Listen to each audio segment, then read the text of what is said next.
बोलते. आपण कांद्याची पात काढून घेऊया. ही घरी लावलेली आहे. आता आपणाला याच्यापासून थालीपीठ बनवायचंय. त्याच्यासाठी मी घरची पात घेते. हे बघा एवढी निघाली. नमस्कार. आज आपण थालीपीठ बनवणार आहोत. त्याच्यासाठी लागणार आहे साहित्य: कांदा, कोथिंबीर, लाल तिखट, हळद, जिऱ्याची पूड, मीठ आणि लसूण. याच्यात हे ज्वारीचं पीठ आहे. मोठी वाटी भरून ह्या वाटीने घेतलेलं. थोडी छोटी वाटी गव्हाचं पीठ आणि हे डाळीचं पीठ. आपण सगळं मिक्स करून घेऊया. बारीक फिरून घ्यायची.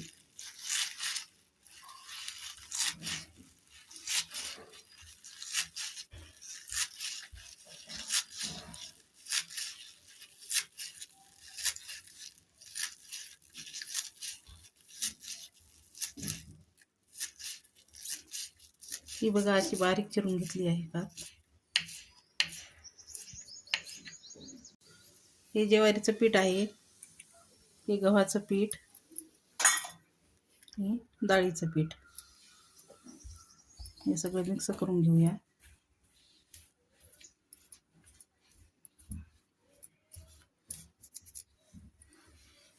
याच्यात टाकूया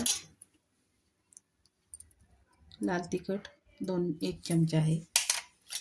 थोडीशी हळद, जिरे पूड,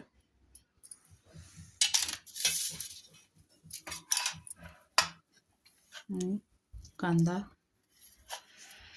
कोथिंबीर, लसूण, चवीनुसार मीठ.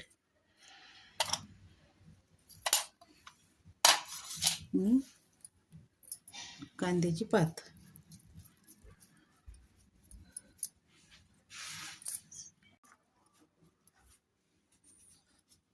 आता हे आपण व्यवस्थित मिक्स करून घेऊया. पीठ मळून झालेलं आहे. आपण कढईला तेल लावून घेऊया. अगोदर हातानेच लावूया म्हणजे चांगलं लागतं.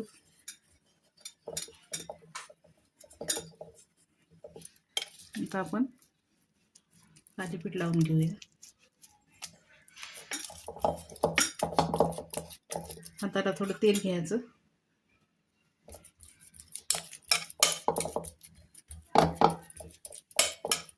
पातळ लाटून घ्यायचं. थोडंसं लावून घ्यायचं असं ते पीठ.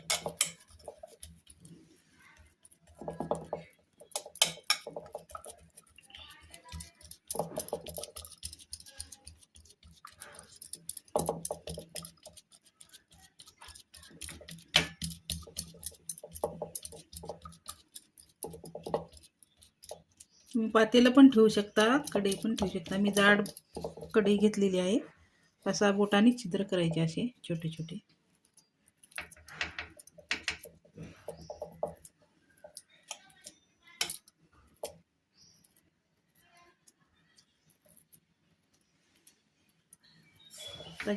गॅस पेटून घेऊया.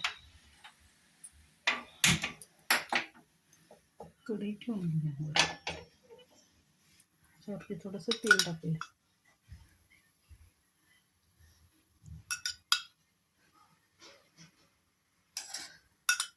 म्हणजे ते चिटकणार नाही. तर झाकून ठेवूया. थोडा गॅस अर्धा करून ठेवूया.